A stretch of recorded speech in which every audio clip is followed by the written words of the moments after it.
tratamento devo usar para ansiedade social? Que método é mais eficiente? Qual é o melhor tratamento? Esta não é só uma dúvida da pessoa comum, mas de psicólogos que querem tratar a ansiedade social. Olá, seja bem-vindo a mais um vídeo. Eu sou o psicólogo Alberto Josmar, ex-fóbico social, e eu ajudo pessoas com ansiedade social a interagir e se comunicar sem ficar ansioso. Quais são os tratamentos mais utilizados para a ansiedade social? Então, fique comigo porque no vídeo de hoje nós vamos falar quais são eles. Então, vamos ver quais são esses tratamentos? Primeiro é a psicoterapia. Dentro da psicologia existem várias teorias e abordagens terapêuticas onde o psicólogo se especializa em uma. Então, quando o psicólogo vai trabalhar na área clínica, ele precisa se especializar em alguma linha terapêutica. Eu, por exemplo, me especializei na terapia cognitiva comportamental. Essa teoria nós vamos falar um pouquinho mais para frente. A primeira linha teórica que eu quero citar aqui é a psicanálise, uma das linhas teóricas mais importantes dentro da psicologia. Ela foi criada e desenvolvida pelo Freud, um médico neurologista austríaco. Freud desenvolveu várias teorias, sendo uma delas sobre a estrutura psíquica, e talvez você já ouviu falar do inconsciente, pré-consciente e o consciente. Então, a maioria dos nossos pensamentos e sentimentos e comportamentos são influenciados por onde? Por forças inconscientes. Então, Freud tinha essa ideia de que essas forças vinham do inconsciente. E uma das técnicas mais utilizadas é a livre associação. O que seria isso? A livre associação tende a explorar o inconsciente da pessoa. Então, o paciente, ou o cliente, diz tudo que vem à mente, sem censura ou julgamento por parte do terapeuta. Então, o psicanalista, o psicólogo, não vai julgar ou criticá-lo. E aí ele tem essa abertura e ele vai começar a falar tudo que vier à sua mente. Nós temos algumas críticas com relação a essa teoria. Ela é um pouco cara, não é fácil você fazer terapia com essa abordagem. O psicólogo, o psicanalista, ele precisa de muito estudo, muito treinamento, então por isso que não é uma terapia barata. E ela também é uma terapia lenta, que você precisa fazer aí uns 3 anos, 5 anos, 10 anos, quem sabe, de análise. E geralmente a pessoa quer algo já imediato, a pessoa quer resolver o problema dela para ontem. A psicanálise não seria uma linha teórica indicada para todo mundo. Bom, a nossa próxima abordagem terapêutica é a Gestalt. A Gestalt ela foi criada pelo psicanalista Peirce. Ele dizia o seguinte, para se compreender as partes é preciso antes compreender o todo. E é uma verdade isso, A Gestalt ela vai procurar entender como as partes individuais se relacionam com o todo. Então ela se baseia na ideia de que a experiência de uma pessoa é mais do que a soma de suas partes. E que a compreensão da totalidade da experiência é essencial para promover o crescimento e a mudança da pessoa. Então é muito interessante esse tipo de abordagem. Então o psicólogo que trabalha com essa linha terapêutica, ele vai ajudar o indivíduo a se tornar mais consciente de suas emoções, dos seus pensamentos, dos seus comportamentos no momento presente. E tem o objetivo de ajudar a entender como eles estão interconectados e como eles afetam a totalidade da experiência da pessoa. A próxima linha terapêutica nós temos a logoterapia. Foi desenvolvida por Viktor Frankl. Inclusive ele tem um livro chamado Em Busca de Sentido. Viktor Frankl foi um psiquiatra que viveu no campo de concentração na Segunda Guerra Mundial, isso mesmo. Então, Viktor Frankl era judeu. E aí, como que ele desenvolveu essa teoria? Ele via que algumas pessoas no campo de concentração não suportavam o sofrimento, a tortura e acabavam se suicidando. E aí ele começou a perguntar para as pessoas por que algumas pessoas não se suicidavam. Então, algumas pessoas acordavam de manhã, ia lá, tocava na cerca elétrica, morria, outros morriam de outra forma. E aí, para surpresa dele, algumas pessoas começaram a dar um motivo, a dar uma razão. Eu não quero me suicidar porque eu pretendo ainda reencontrar a minha esposa, quero cuidar dos meus filhos. Outros, eu quero me dedicar à minha família, quero dedicar a minha vida a Deus. Ou seja, cada um dava uma razão, um motivo porque queria estar vivo. Então, a logoterapia enfatiza a importância do sentido e do propósito da vida humana e busca ajudar as pessoas a encontrar um sentido para suas experiências, mesmo em situações difíceis e dolorosas. A logoterapia vai utilizar várias técnicas, como a busca de significado, a análise existencial, vai usar também a reflexão para ajudar a pessoa a encontrar um propósito em sua vida. A logoterapia também enfatiza a importância da esperança, da fé, da perseverança, e é algo que a gente também tem que trabalhar, porque imagine, por que a pessoa se suicida? Por causa de uma palavra, ela tem desesperança, ela não acredita mais, ela não acha que é possível. Então, muitas pessoas que chegam no meu consultório, o que eles falaram? Não há mais saída, não vejo solução, eu não tenho esperança.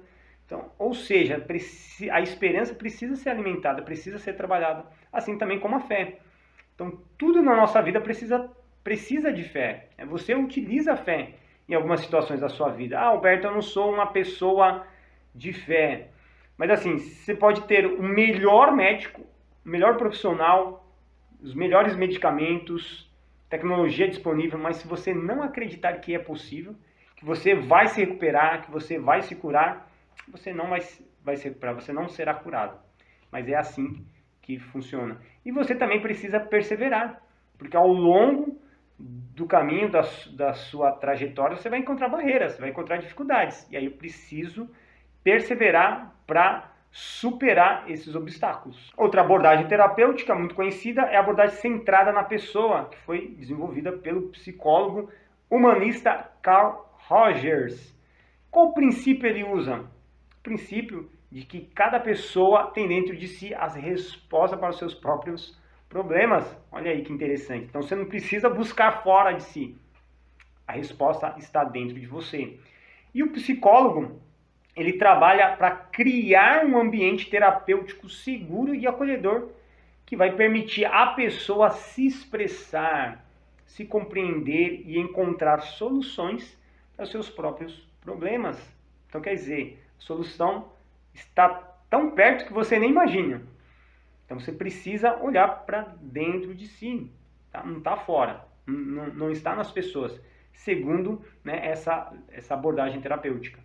E uma das características, né, dessa abordagem é a aceitação incondicional. Significa que o terapeuta aceita o paciente exatamente como ele é, sem julgamento ou tentativa de mudar. Eu não preciso mudar ele.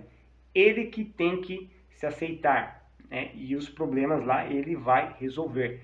Às vezes eu encontro pessoas que eu atendo, a pessoa fala, eu não fui mais o psicólogo porque ele falou que eu que tenho que resolver meus problemas, né? Talvez o psicólogo esteja utilizando essa abordagem. E a nossa próxima linha terapêutica é a terapia cognitiva comportamental. É uma técnica muito utilizada no mundo inteiro, que foi criada pelo Beck, um norte-americano. Inclusive ele está vivo até hoje. E como que ele desenvolveu isso? Ele começou a tratar seus pacientes depressivos. Quando ele começou a fazer, né, a mudança de pensamento, começou a ajudar esse paciente a mudar seus pensamentos negativos, ele percebeu que esses pacientes começaram a melhorar, seus sintomas começaram a reduzir, e aí ele falou, opa, tem alguma coisa aí. E aí ele formulou a sua teoria, né? A estrutura psíquica se dá em 3 níveis de pensamento. O primeiro, pensamento automático, a segunda é a crença intermediária, e a terceira são as crenças centrais. Para você obter uma melhora do seu humor constante, que possa consolidar essa mudança, você precisa também desativar as crenças negativas, as crenças disfuncionais. Bom, vamos para a nossa segunda modalidade de tratamento. A segunda é o Mindfulness. Talvez você já ouviu falar. É uma palavra inglesa, né? Se a gente for traduzir, né? Mind significa mente, fullness, plenitude, abundância, quer dizer algo pleno. Então, mindfulness seria nada mais do que atenção plena. É um estado mental que vai autorregular a atenção para a experiência presente, não é experiência do passado nem do futuro, não, é voltado para o presente. Então, todo tipo de pensamento, fantasias, lembranças, emoções são percebidas e aceitas como elas são. Então, o treinamento e aprendizado geralmente através de técnicas de meditação ou de outros exercícios, né?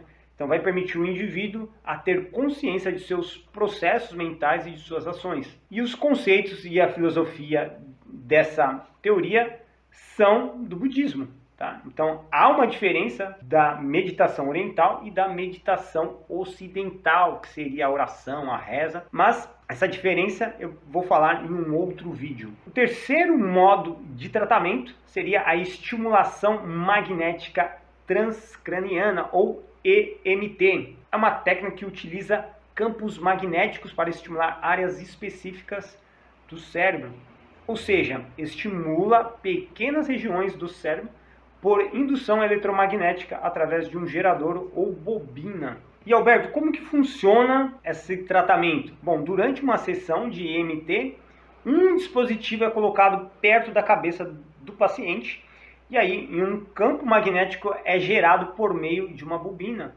Isso produz uma corrente elétrica indolor, né? Não vai causar nenhuma dor, e de curta duração. E esse tipo de tratamento é utilizado para problemas neurológicos, pessoas que têm Parkinson, enxaqueca, doenças psiquiátricas. E a EMT é considerada uma técnica segura, com poucos efeitos colaterais.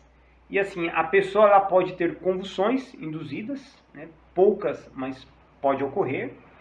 A pessoa também pode sentir alguma dor ou desconforto, e ela também pode sofrer perda auditiva transitória e perda também da memória. Uma outra forma de tratamento também utilizada na ansiedade social é a fitoterapia, que utiliza plantas medicinais para prevenir e tratar todo tipo de doença. Então, ela é uma das formas mais antigas de tratamento médico e tem sido usada por diversas culturas em todo o mundo.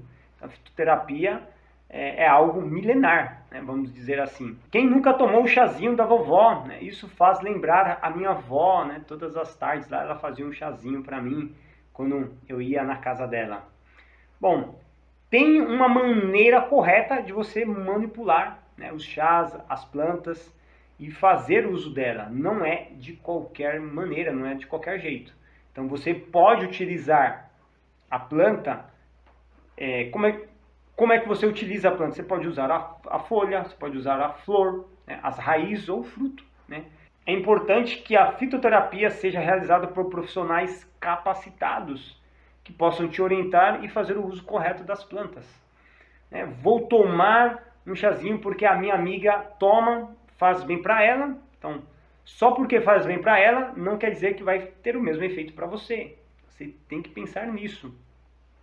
Uma planta pode não ser adequada para todas as pessoas. Cada pessoa vai ter uma reação diferente.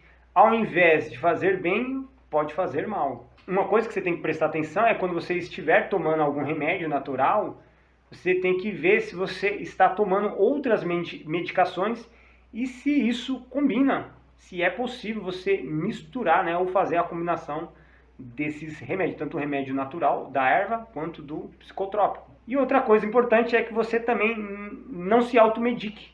Isso é um caso sério que muitas pessoas começam a se automedicar e ao invés de ajudar, acaba se prejudicando. E as pessoas utilizam vários remédios, né, naturais, como por exemplo a passiflora, que é muito usado devido às suas propriedades sedativas e ansiolíticas. Essa planta ela serve assim para inúmeras doenças, tratar insônia, ansiedade, estresse, nervosismo. E tem outras também, como a cava, rhodiola rósea, valeriana, ginkgo biloba. Então são algumas das plantas que geralmente o médico passa, né, para as pessoas estarem utilizando no caso da ansiedade social. Vamos para o nosso próximo tratamento, a naturopatia. A naturopatia é uma abordagem holística, ela procura enxergar, né, o ser humano de forma global, ou seja, ela vê o ser humano na parte mental, física e espiritual. O corpo humano tem a capacidade de se curar naturalmente. Você só precisa favorecer o ambiente adequado para isso. Então, é isso que o naturopata acredita.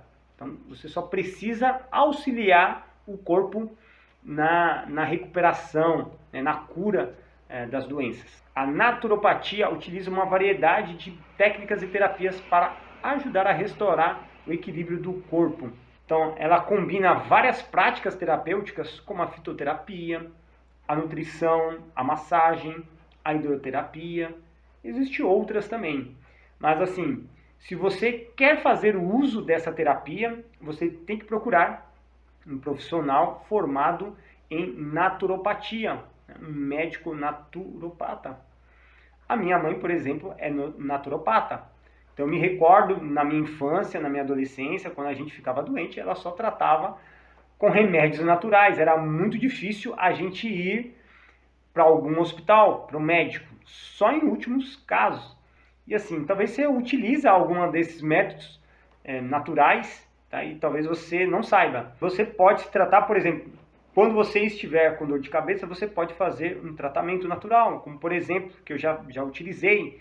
Você pode pegar 2 baldes, nós chamamos isso de pedilúvio. Você pega um balde com água quente e outro com balde com água fria. Então o balde tem que chegar até o seu joelho.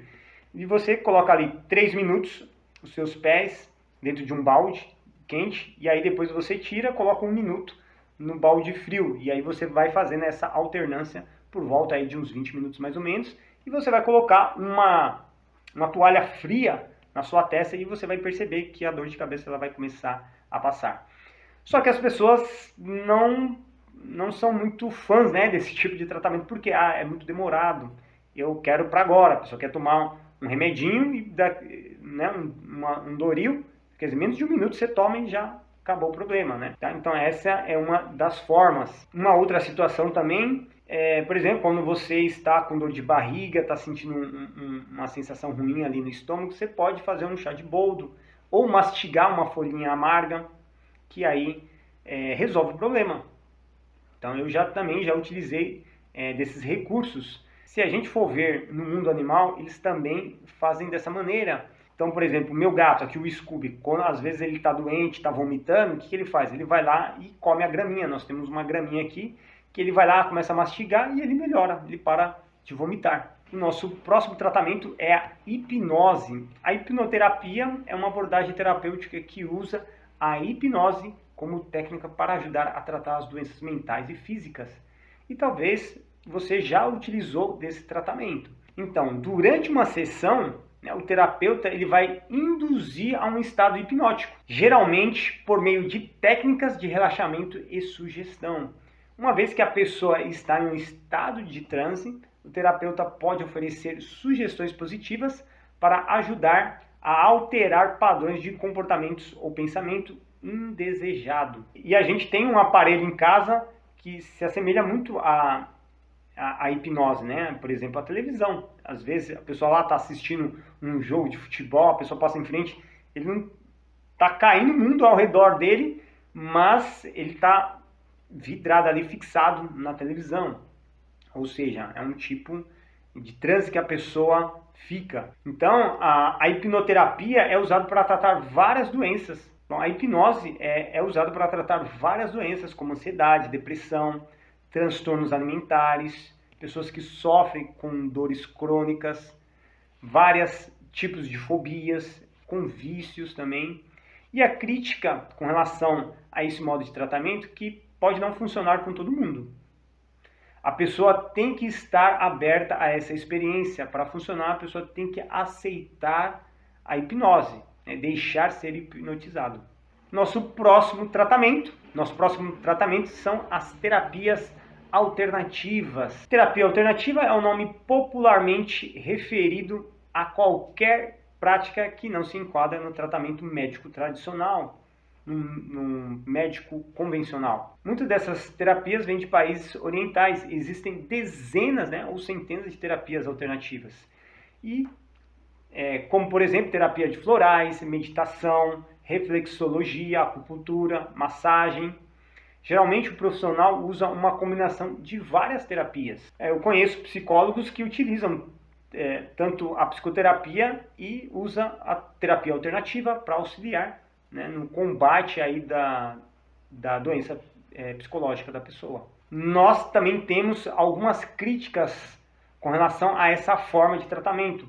Poucas evidências científicas E em outros casos, a falta de regulamentação adequada da terapia. Não tem conselho, não tem sindicato e assim por diante. É importante avaliar cuidadosamente as reivindicações e as práticas de qualquer terapia alternativa antes de você usar. Tá? Então, seria interessante você pesquisar, estudar um pouco sobre a terapia que você quer usar. Beleza? E o nosso último tratamento, eu deixei por último porque é o que mais as pessoas utilizam, que é a medicação. Algumas medicações são utilizadas no tratamento da ansiedade social, como por exemplo os beta-bloqueadores. Os beta-bloqueadores vai inibir a ação da adrenalina. Por exemplo, uma pessoa que toma um beta-bloqueador antes de fazer uma apresentação na escola ou na faculdade, não vai ficar mais calmo. Ele apenas reduz os efeitos provocados pela adrenalina, que é o que? O coração começar a acelerar, a transpirar. A pessoa apenas não sente seu corpo a 1000 por hora e não fica focando nele o tempo todo. Outra medicação que é utilizada são os antidepressivos. Não serve só para a depressão. Então tem alguns médicos que também indicam antidepressivos. São muito eficazes no tratamento de diversos quadros de ansiedade. E por último, nós temos também os ansiolíticos, ou os calmantes. Esse remédio ele vai atuar num neurotransmissor chamado GABA, o qual desacelera a transmissão sináptica. Qual que é o efeito disso? A pessoa vai ficar mais calma, mais relaxada, sonolência, vai produzir uma sensação de bem-estar. E aqui eu quero dar algumas recomendações, algo para a gente pensar, tá? Algo que você tem que pensar antes de tomar o remédio, tá? O remédio ele tem que ser algo temporário, você não pode tomar o remédio a vida inteira, ele tem que ter um começo, meio e fim. O remédio ele foi feito para aliviar os sintomas e não curar. Por isso que eu vejo muitas pessoas reclamando, eu tomo remédio há 5, 10 anos, não estou curado. Então, justamente isso. Se o remédio fosse para curar, você estaria curado, mas não é. É só para remediar. Ele não trabalha a causa, e sim os sintomas.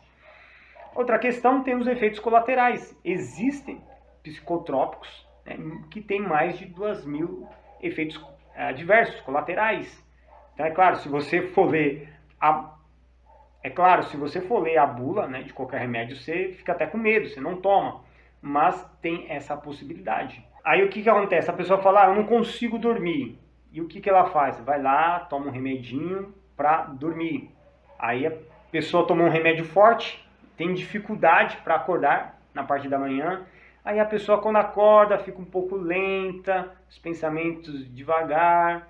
E aí tem aquela sonolência durante o dia, pouca energia, aí precisa até tomar outro remédio para dar uma despertada, para dar uma energia, para dar uma estimulada. Então, a questão do remédio tem essas situações. Aumento de remédios. A pessoa vai no psiquiatra, vai para uma consulta, começa tomando um remédio e depois já vê, depois de 6 meses, 1 ano, tomando 2, 3, 4, 5 remédios. Então, é algo que você também tem que analisar isso bem de perto.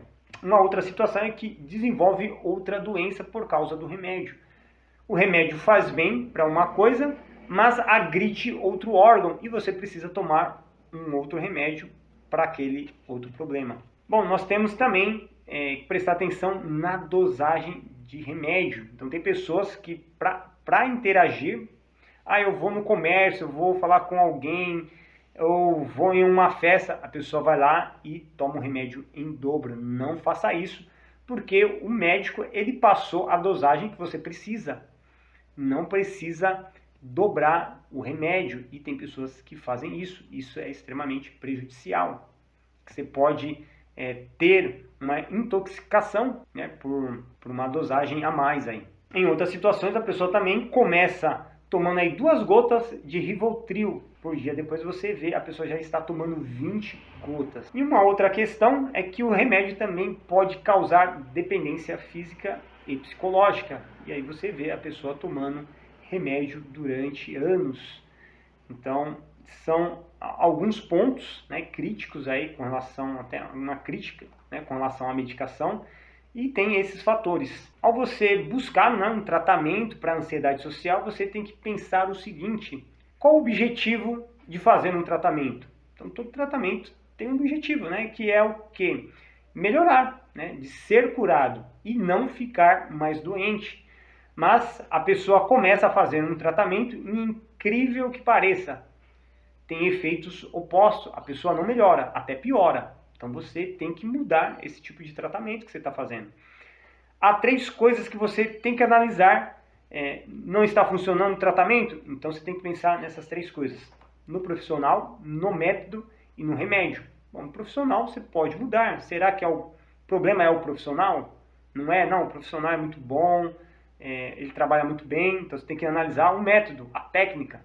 Será que é adequada, é boa, você consegue tá surtindo efeito? Senão você tem que mudar a técnica, um método, né, um modo de tratamento. Ou no terceiro caso, o remédio. Então essas 3 opções a gente tem que analisar quando a gente estiver fazendo um tratamento. A escolha de um tratamento é muito particular e varia de pessoa para pessoa. Depende muito, né, dos seus valores, dos seus princípios.